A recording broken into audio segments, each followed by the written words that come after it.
morning, and want to say a big thank you to His Excellency Minister Matashe for those honest conversations, and indeed to NJ for asking the important questions. So we welcome you to the panel on oil and gas policy and investment. And my business is just to cue the panel for you, and they will do justice to it. Let's just quickly get into that. First off, I'd like to welcome the moderator of the panel. Let's welcome the Head of Communications and External Affairs at BP Southern Africa, Hamlet Moruli. Please a round of applause as Hamlet takes his seat. Hamlet is joined by Alcides Andrades, Executive Board Member of ANPG. You're welcome to your seat. With them, yes please, thank you. With them also is the Petroleum Commissioner, Ministry of Mines and Energy, Namibia, Maggie Shino. Maggie, you're welcome. And of course, Tauna Kokera is the Director of Fovis Mazas. You're welcome. Hamlet, it's over to you. Thank you very much, and welcome everyone. Thanks for joining us this morning. We've just had a very, very insightful discussion between NJ and the Minister. The part that was most intriguing from the Minister was the aspect of linking development to climate change and ensuring that as you develop, you bring a very good balance between aspects that deal with climate change issues and that development particularly. Our panelists have been introduced. We will be deep diving onto a number of issues today, particularly, and they are linked to what particularly the Minister was talking to, governance issues and how they impact on development of our mineral resources. And as the MC had indicated, we have 4 distinguished panelists today. And I'm going to right away start with my sister from the Department of Minerals and Petroleum Resources in Togozo. So we've heard, it's quite public knowledge that the department has issued a bill, the Upstream Petroleum Resources Development Bill. What should we be exactly expecting from this bill? How is it going to change the fortunes of South Africa? Morning, and morning, colleagues in the room. Firstly, let me start by saying it is no longer a bill, it is now law. President assented to the bill on the 25th of October. It is now law. And what you can expect from it is really giving South Africa a chance to unlock the full potential of the oil and gas sector. But secondly, you can expect an investor-friendly environment, because if you look at the objects of the law, of the Act, they are very clear in that we are driven and determined to create an enabling environment for investors to come in. But on the balance with climate change, which is the biggest concern in any conversation to do with oil and gas, there's a clear provision that says we will develop the resources in a sustainable manner in line with our constitution. So in a nutshell, that's what the bill talks to. But it also talks to giving all South Africans a chance to be real shareholders in their natural resources. So there's provision for South Africans to be carried through the state-owned entity in oil and gas projects. But there's also provisions for historically disadvantaged persons or South Africans to participate in the oil and gas sector, which hasn't been the case. Yeah, maybe that becomes quite critical, that perhaps we just contrast what you've just said with what's happening within Namibia. We've seen Namibia attracting quite a lot of good investors. We know, for an example, that Azule Energy, a BP and ENI joint venture, which was formed in 2022, has made strides in Angola and recently Namibia. What are you doing right, Maggie, in Namibia to attract such investments? It's a combination of what Mother Nature has done together with what we are doing then as a country. Most importantly, what is bringing them is the geology of Namibia and the potential that it holds in the fact that Namibia is that big gem that has an opportunity for everybody and anybody who is coming in to still be able to make it, but not only just make it, but striking it big. And so that is what is attracting a lot of companies to Namibia. But in addition to that, the Namibian government, we have created such a regulatory framework that is very investor friendly. Right from the beginning, when we started with the beginning of the industry, we were aware already that it's impossible for us to do this alone, and that the catalyst for an effective administration and an effective ingredient to a progressive industry requires collaboration between the government and the investment and the stakeholders that are coming in. So because of that, we have managed to create a stable environment. We have managed to create a regulatory framework that is predictable. We have also created a regulatory environment that is very transparent and hold us all accountable to what we are doing.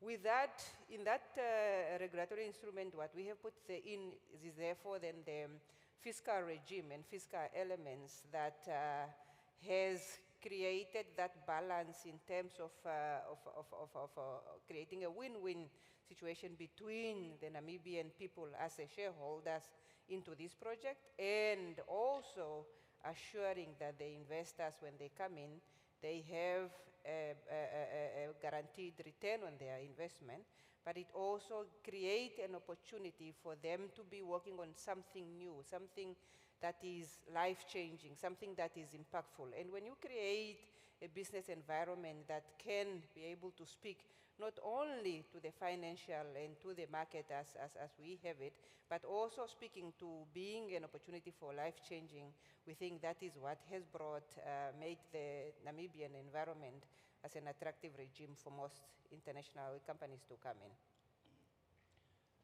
Very, very interesting.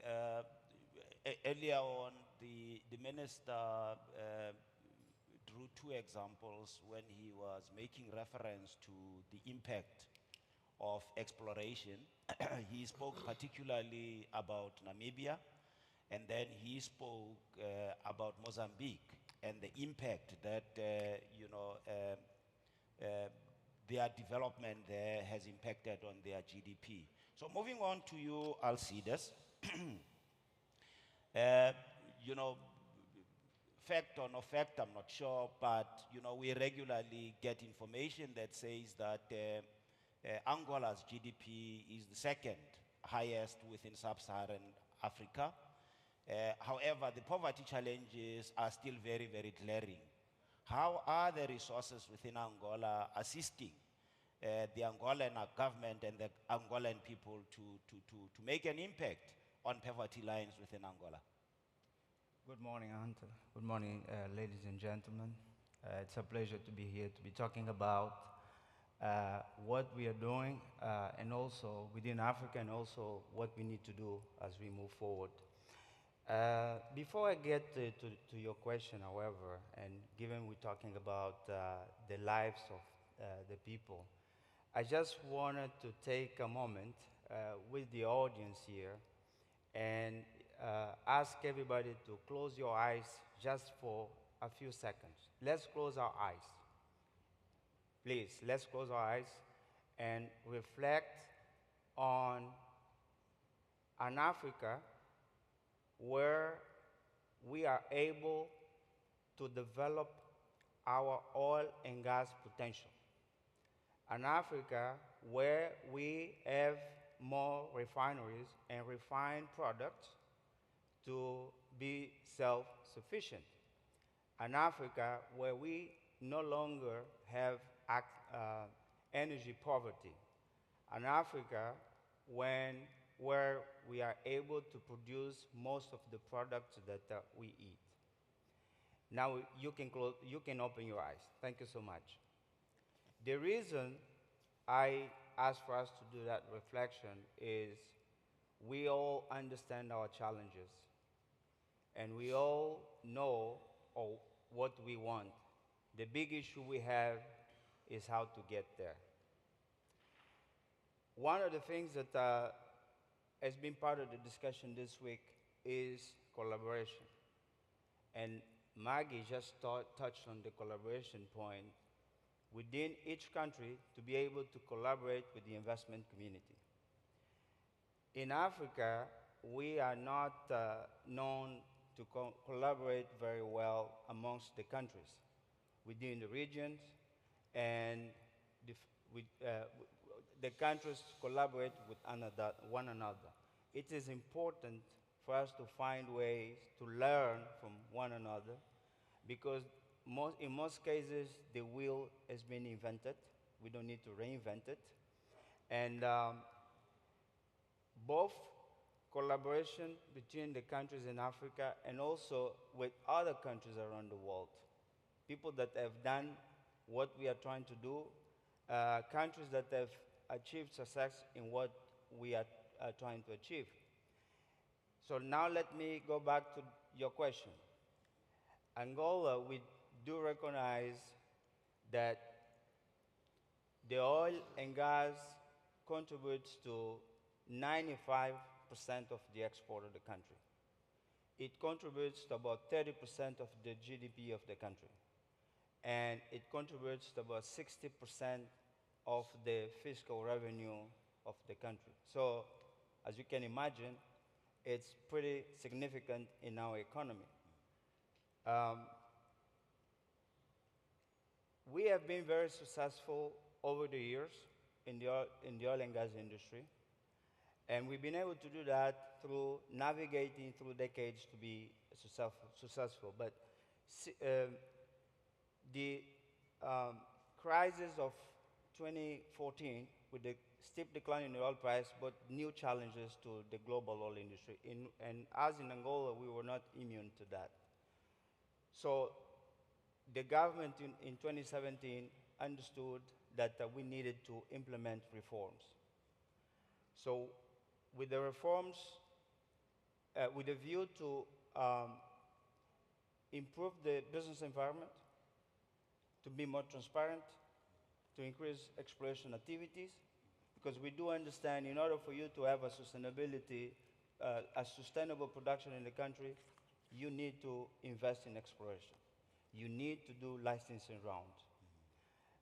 The other thing that we also understood is, and this is across Africa, we take too long to adjust to the trends, to the context, the global context. So for us, it became paramount that we needed to interact with other countries. So in Angola, ever since the agency was created in 2019, we initiated a process to collaborate with other countries around the world. Norway, Brazil, Namibia, Sierra Leone, Mozambique, and now we're looking to collaborate with Cote d'Ivoire and also Algeria.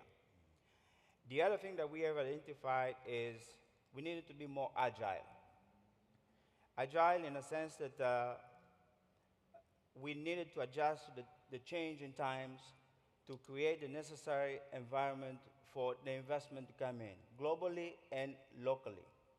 So new reforms were implemented for us to capture new investment. And I can say 5 years on, after we had been in decline of investment, we started recovering the sustainability of activities in the oil and gas industry in Angola in 2021.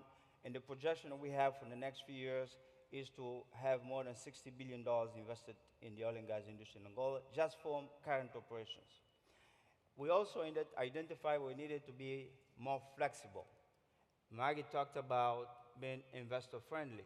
So our focus is in ensuring that we have an environment where the investors feel that they have a voice, where the investors feel that we are looking to ensure that the conditions are in place for them to recover their investment as quickly as possible, where they are able to have projects that can compete in their global portfolio. And lastly, we also identified that we needed to be more pragmatic. Pragmatism is the name of the game. One of the biggest incentives that we can give to the investors is to respond to their needs quickly. When the agency was created in 2019, we have seen that we're taking more than 6 months to address industry needs and also investors' requests. We quickly initiated reforms and then also optimization of our processes to ensure that we were responding much quicker. And today, we can see that we respond on average 30 days or less. The other thing that we did was we stayed without licensing rounds between 2011 and 2019. That's a long time, especially if you want to have new opportunities and exploration to sustain your production going forward. So we started having licensing rounds. We have done 4 since 2019. Thus far, we have new concessions awarded, 35, with a view to be close to 50 by end of next year. And within the licensing round space, we also seen that we needed to improve the timing of that. It was taking us too long, sometimes 18 months to complete. So the last one we did, with the work processes improved, we are now executing the licensing round between the time we launched the bid process all the way to complete everything, 6 months. Yeah. We are not satisfied. We'll continue to implement more initiatives to bring additional investment. Thank you. Yeah, thank you very much, Alcida. That's quite a mouthful. I want to change the direction of our discussion slightly, linking it with what you've just said. So Tawana, and I'll stay with the poverty challenges related issues, right? So as we develop this oil and gas legislation, regulatory frameworks, how can these policies, encourage skills, jobs, broader infrastructure development, and that very direct impact, on broader socio-economic aspects of each of our African countries? Good morning, and thank you for the opportunity to be part of this panel. This is a topic that is very close to my heart because the center of everything that we do as a government, as private sector, and as advisors is about our people. So at the end of the day, after everything is done and said, we need to make sure that our resources are geared towards investments that improve the socio-economic narrative of the populace.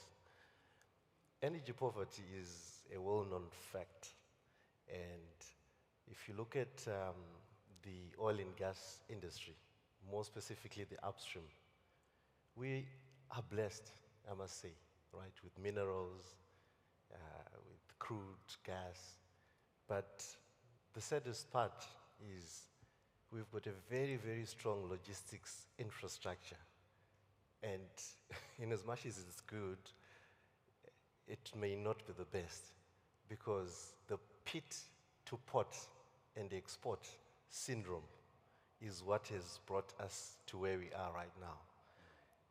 If I reflect, Africa, I think, if my history serves me right, the first country to get its independence, I think it was in the 1950s, right?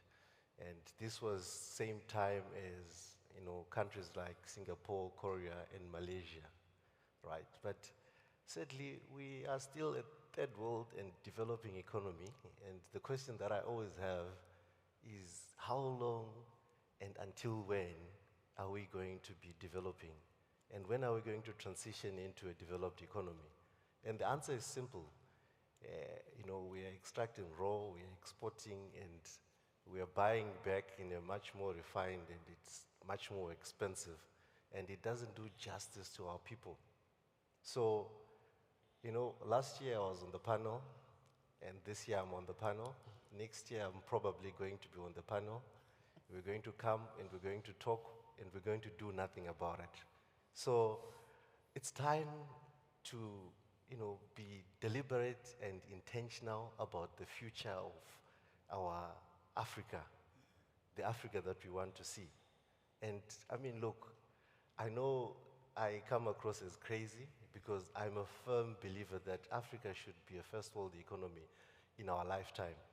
And look, those that are crazy enough to think that they can change the world are the ones that actually do. So my response is we need to change the way of thinking. We need to be clear, and we need to put in place legislation that ensures that we extract maximum value out of the resources that we have, because that's all we have. And if it's depleted, then what? Yeah. But very interesting view that you are sharing here. But if we look back, right, whether you look at the regional organizations, you look at the Organization of African Unity, all these organizations have had perfect policies. You go back and look at those policies, they articulate exactly what you've just said, right from their inception. Where exactly is the challenge? Is the challenge around implementation? Where would you say the challenge is? And please excuse me, right? Because I'm going to be open and frank. That's in what we need. Yeah, exactly. And I'm not going to mince my words, right? Yeah. The challenge is you. The challenge is me. The challenge is us. Because, you see, we're not going to sit, right, and be in a plane. And the pilot is going to be like, welcome aboard. We are about to land in the next 5 minutes, and we're landing into a first world Africa, right? It's not just going to happen by itself. It's us. And the good part is we are in different spheres of influence. And it's the small bits and pieces of decisions that we make on a daily basis that has got the potential of overwhelming the world. So, as an advisor, if I'm advising, I must make a decision every minute, every second that is geared towards changing the narrative of our economy. We've got government officials, they drive policy framework. We've got CEOs, they are the ones that drive the strategic direction of companies. So those small little bits and pieces of decisions that we make on a daily basis are the ones that has got the potential of overwhelming the world. I think it's time we take control of our own future and our own destiny. We have got a dependency syndrome of wanting to depend on politicians and leave it to them. But what shapes an economy is what I do, what you do, what we do as a people. So the problem is you, the problem is me, the problem is us. The problem is the way we think. I'm going to leave the discussion to flow,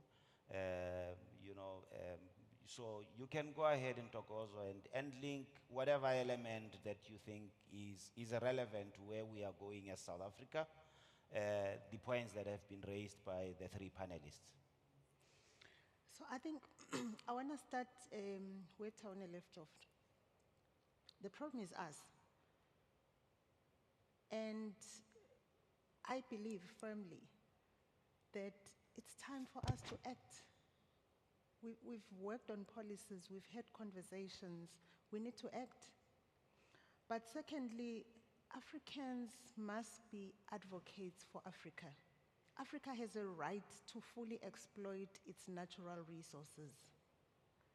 Otherwise, that for me is the, limiting or restricting or coming up with restrictive initiatives on global, on global arrangements is a serious injustice.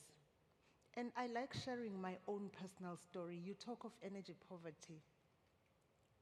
For me, coming from a village in KwaZulu-Natal, where a simple exercise of taking a bath comes with a lot of administration, where you start by fetching wood, make a fire outside, boil water, and eventually get to take a bath.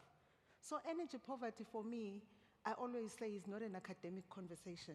It's a lived experience, right? My village today still remains unelectrified. It's my reality. I live it, I taste it every day. Anybody who stands on a platform and shouts, just transition, no development of oil and gas, and yet they don't walk to work, they don't cycle to work, they drive a vehicle powered by diesel or petrol, they take a hot shower from a geyser heated by electricity generated by Eskom from coal, is a hypocrite. That's hypocrisy. Can we put down hypocrisy and be realistic? But two, can we allow Africans, can we allow ourselves as Africans to take full advantage of our resources? Maggie spoke and said it's a combination of Mother Nature and the policies they've put in place in Namibia.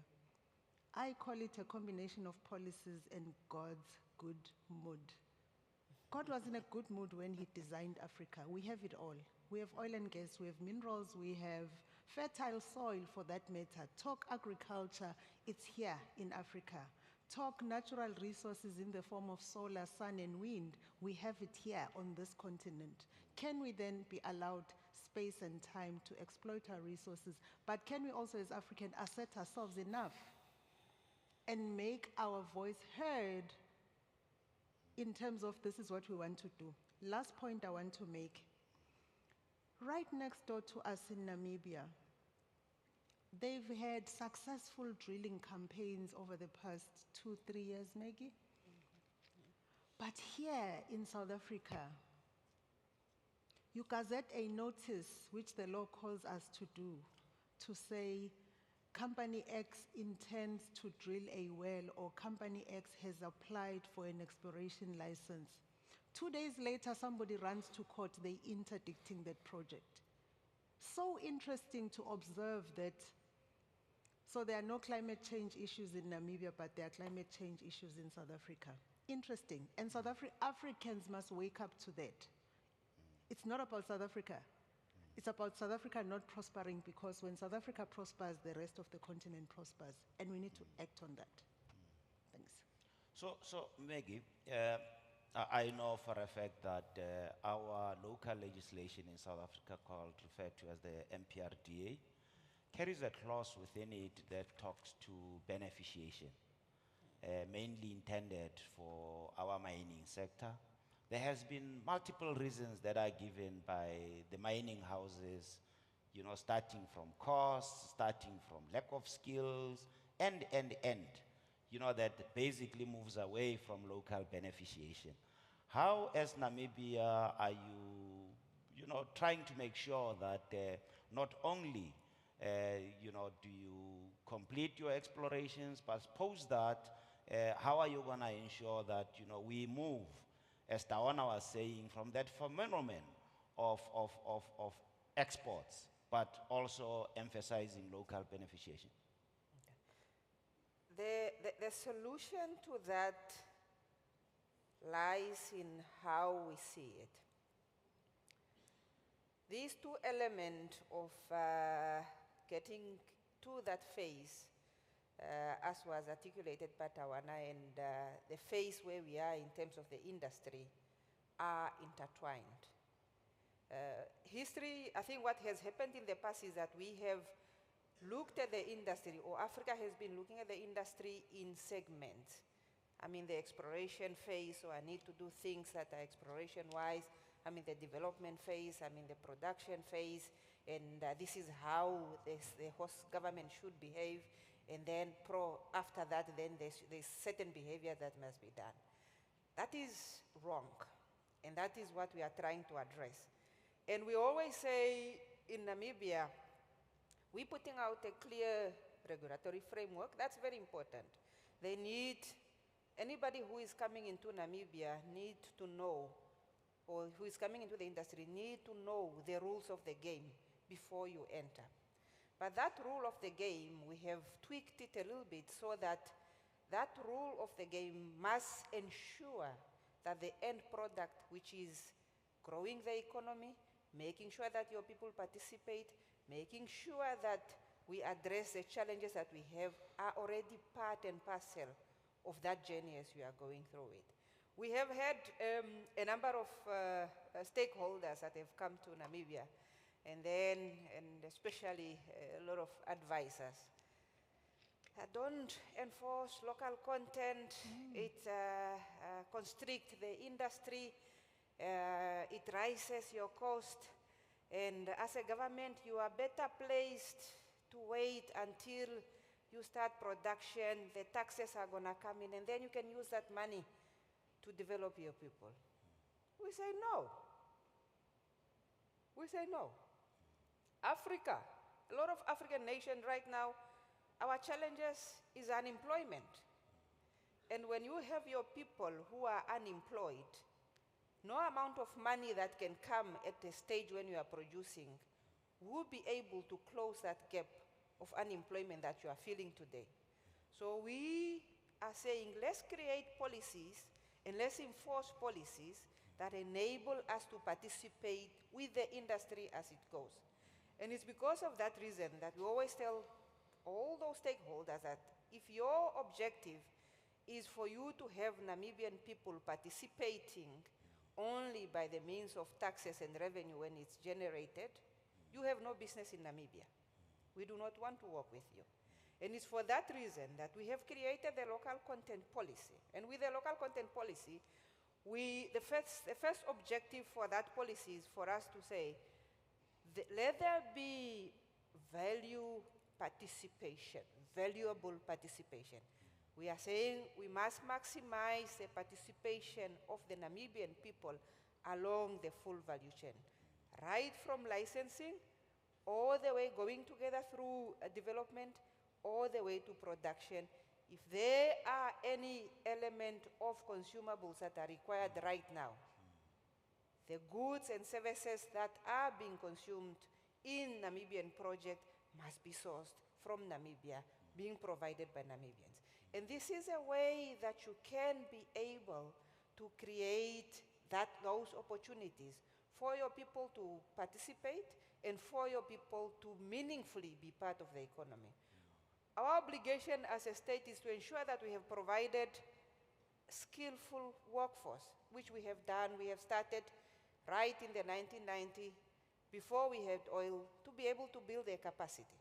But we also need to strengthen the relationship and the collaboration that we have with the industry, that it takes skilling and upskilling and technology transfer for the citizens to participate. Above that, it's also important to know that for the service, for the industry to be sustainable, you need to close the loop in terms of the need and the gap that exists within the industry. Financing is a very strong anchor. If you do not focus on ensuring also that you do not only localize the workforce provision, the industrialization, the fabrication of goods and services that are being used in the industry, but forgetting the main ingredient, which is provision of financing, must also be done in conjunction with the Namibian or the local institution. You will lose a very big portion of the value that is coming from the sector. In addition to that, we are also ensuring and monitoring to see that the Namibian institutions should be the main player in the value chain. Here we are speaking about infrastructures that are being developed.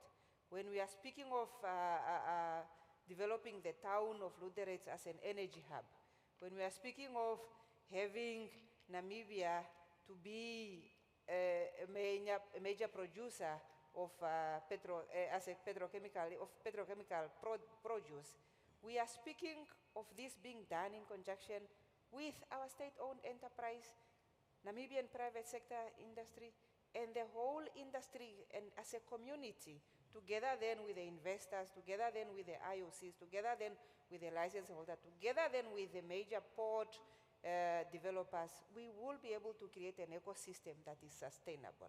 That's what we're looking for.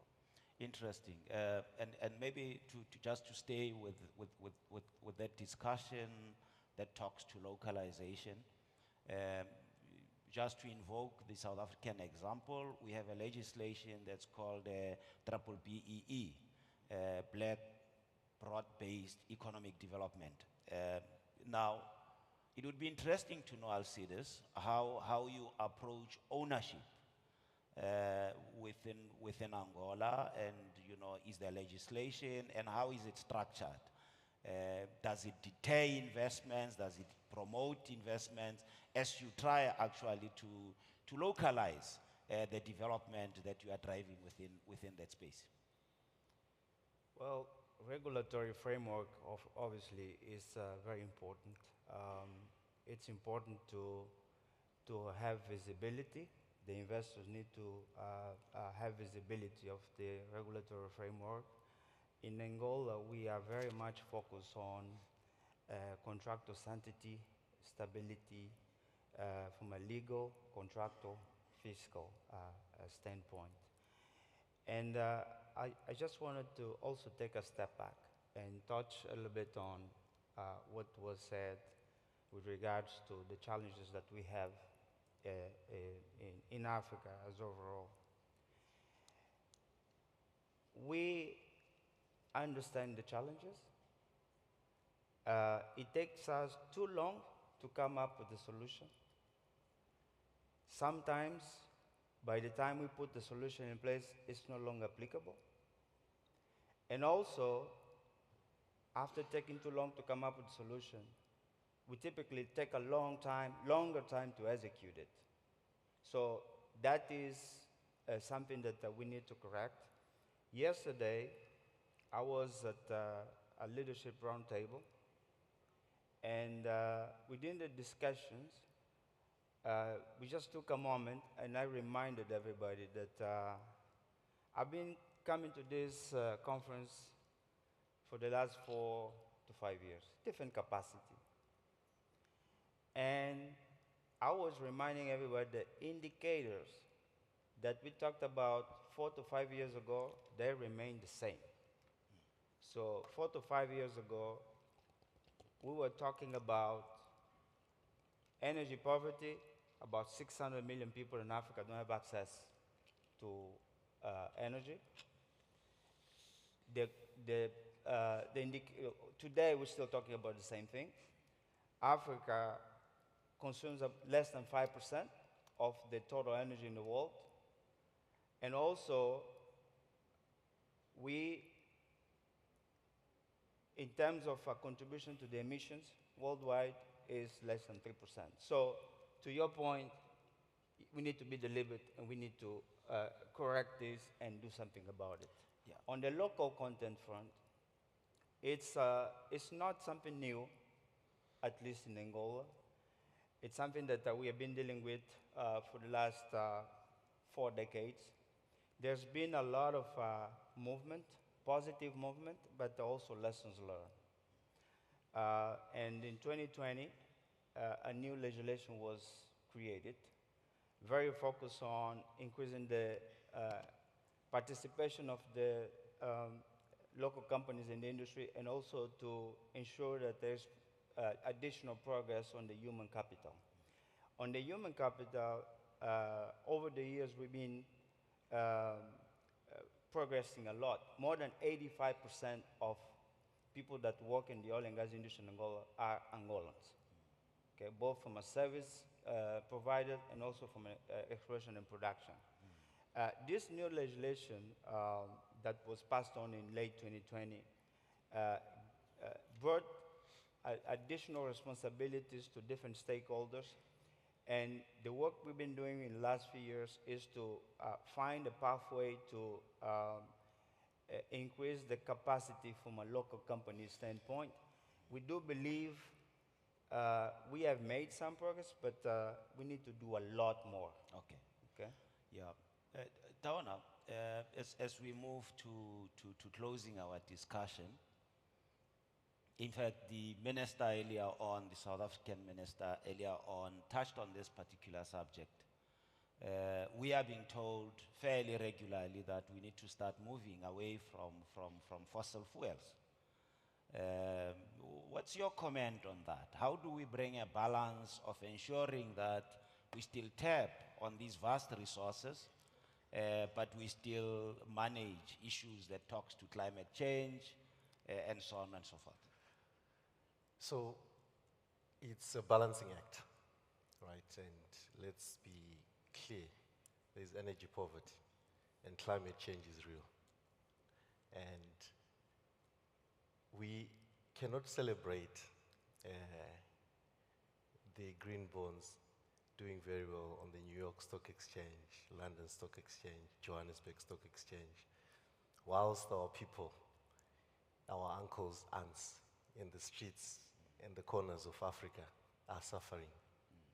So we need to be responsible in terms of how it's executed. Remember, the just energy transition must be justice to the men on the street. You have a colleague, a friend, who was employed previously in the so-called unclean industry or energy production facility, who takes care of a family. And do you want that person to all of a sudden not have a job? But at the same time, you have seen, what we have experienced in Durban, floods and a whole lot of other things, and even loss of lives. So it's a holistic perspective that balances the different views that we are seeing and ensure that we execute in a responsible manner that is centered around ensuring that we improve the quality of life for our people. So long and short, it's about the people. Okay. Whichever perspective you look at it. Yeah. Let me allow you to make your 30 seconds closing remarks. But this is what I would like to invite you to talk to. Resource cares. How do we stop that? 30 seconds. You can start, Maggie. Okay. Resource cares. A resource curse comes out of actions.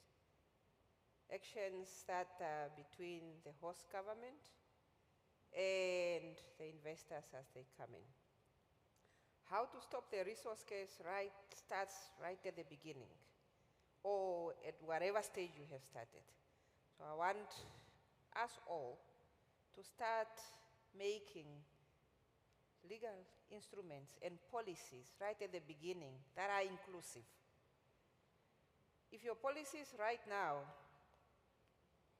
are creating room for one party to be unhappy while another party is benefiting, that in its own is a resource case. So let's normalize the opportunities of us locking ourselves into a room between all the stakeholders, and we don't get out until we have created a framework that is balanced for all. That way, you will have no room for the resource case to enter. I'll say this. Well, from an Angola standpoint, obviously, we've been in this business for a long time. We have evolved from onshore, shallow water, deep water, and ultra deep water. And it's always a question of investing in new technology as well as creating a framework where investment comes in to go after new, uh, new resources, especially in cases where, for countries that are highly dependent on that source of income to develop.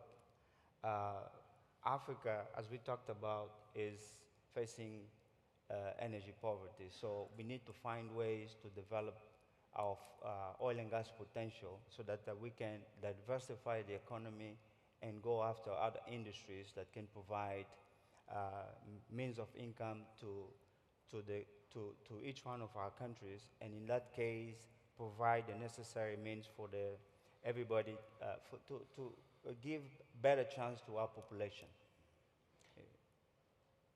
Over to you, Ntokozo. I can have a long conversation with you some other time on resource costs. Yeah. It's engineered, I believe, right? If you put in place financing structures and fiscal terms that will keep me in some debt trap, you are engineering it, right? I do not believe there is such a thing. It's all engineered, it's all manufactured. We could have that discussion another day. But I want to leave you with a quick bit of stats. South Africa in 2022 exported over 3 million tons of coal to European countries, which is about 40% higher than the prior year. Fact, statistics. We collect those statistics on a monthly basis from producing companies in South Africa. Secondly, overall, our coal exports increased 8-fold in that year alone.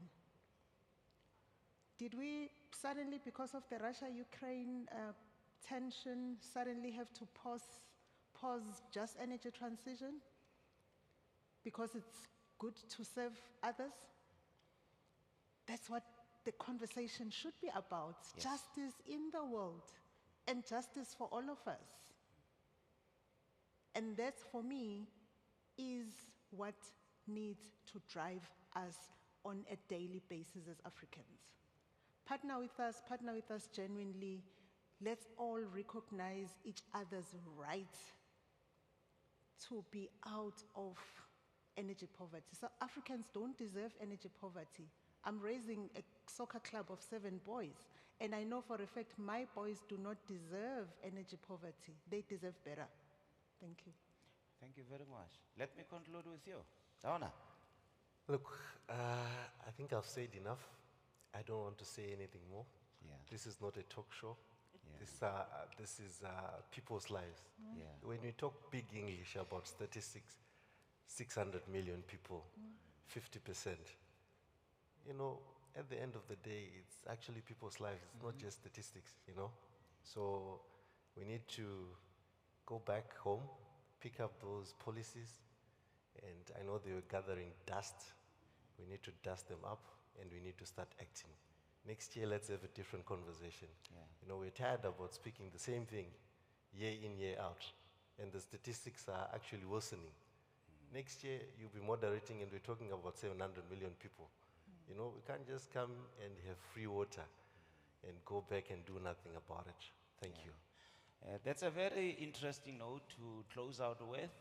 But, you know, earlier I was saying that, you know, my brother made reference to 5 years. You saying when we come back next year. Earlier on, I had actually invoked a number that is over 50 years.